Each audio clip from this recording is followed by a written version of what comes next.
جناب اسپیکر، اس ایوان میں بیٹھے ہوئے ایک عرصہ گزرا، یہاں پر ہر موضوع پر ہم نے باتیں بھی کی، تقاریر بھی کی، لیکن یقین کیجئے کہ آج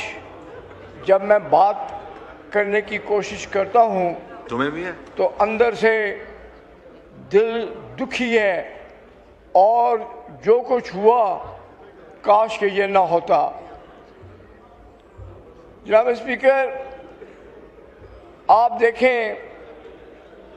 کہ اسرائیل نے پہلے مسلمانوں کے ساتھ کیا کیا، پورے علاقے کو تباہ و برباد کر ڈالا اور مسلمانوں کی بستی کا وجود ہی جو ہے اس کو ختم کرنے کی پوری کوشش کی۔ اس کے بعد امریکہ اور اسرائیل کے گٹھ جوڑ نے جو نقصانات دیے، شام کا دیکھیے حال کیا کیا،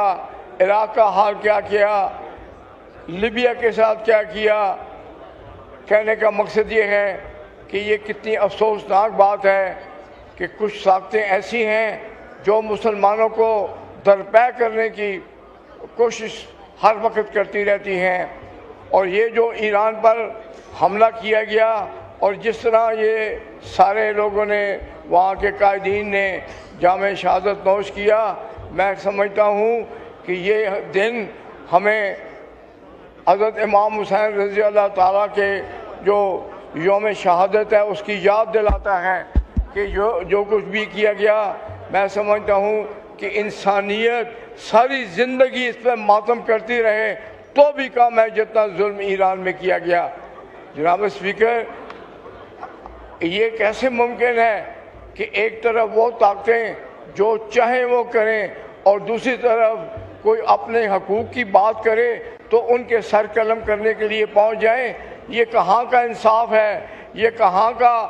رواج ہے؟ میں سمجھتا ہوں کہ جو کچھ ایران میں کی گیا یہ انتہائی افسوسناک واقعہ ہے، اور تاریخ جس طریقے سے آج تک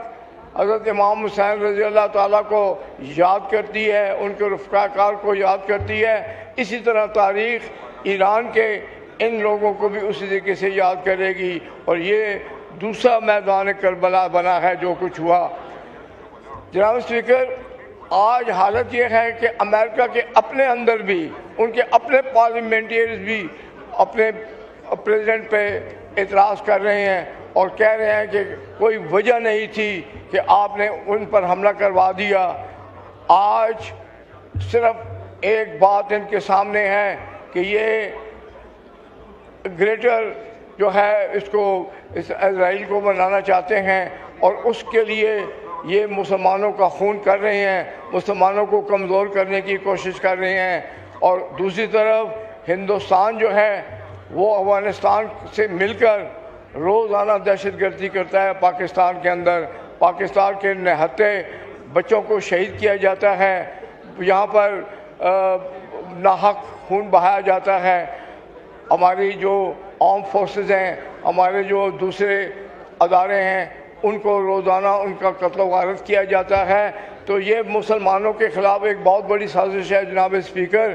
وہ چاہتے ہیں کہ یہ کمزور سے کمزور ہوتے چلے جائیں، لیکن یہ تو اللہ کی شان ہے کہ پاکستان نے 4 دن کے اندر اندر اس ہندوستان کو مات دے دی جو 5 گنا ہم سے بڑا ملک ہے، جس کے ذرا مبادلہ بھی ہم سے بہت زیادہ ہیں، جس کے پاس اسلحہ بھی بہت زیادہ ہے، لیکن ہمارے اندر قوت ایمانی تھی۔ ہمارا ایمان ہے کہ ہم مر جائیں تو شہید ہیں، جیت جائیں تو ہم غازی ہیں، اور 4 دنوں میں میں سمجھتا ہوں کہ پاکستان نے وہ مقام حاصل کیا، دنیا میں وہ عزت پائی جو شاید صدیوں تک بھی کسی ملک کے نصیب میں آتی ہے۔ آج بھی پاکستان لیڈ کر رہا ہے، پاکستان کی بھرپور کوشش ہے کہ مسلمان آپس میں متحد ہو جائیں۔ پاکستان کی یہ بھرپور کوشش ہے کہ یہ لڑائی جو ہے اس کا خاتمہ کیا جائے، امن قائم ہو۔ جو نقصان ہونا تھا وہ تو ہو گیا، لیکن مزید نقصان نہ ہونے پائے۔ جناب اسپیکر، 160 اسکول کی بچیوں کو ایک دن میں قتل کر دینا، ان کو دفنا دینا، یہ کہاں کی انسانیت ہے؟ یہ کون سی دنیا میں رہتے ہیں؟ یہ انصاف کی بات کرتے ہیں، یہ حق کی بات کرتے ہیں، لیکن نہ انصاف دینے کے لیے تیار ہیں، نہ کسی کو اس کا حق دینے کے لیے تیار ہیں۔ تو میں سمجھتا ہوں کہ آج پاکستان پر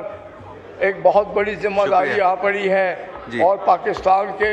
جتنے بھی سیاسی قائدین ہیں، ہمارے وزیر اعظم ہیں، اور خاص طور پر آرم فورس کے جو چیف ہیں، انہوں نے جو کردار ادا کیا، میں سمجھتا ہوں کہ وہ تاریخ کا ایک سنہری کردار ہوگا جس کو ہمیں رہتی دنیا تک یاد رکھا جائے گا۔ لیکن اس کے باوجود بھی میں سمجھتا ہوں مصر ہو، ترکی ہو،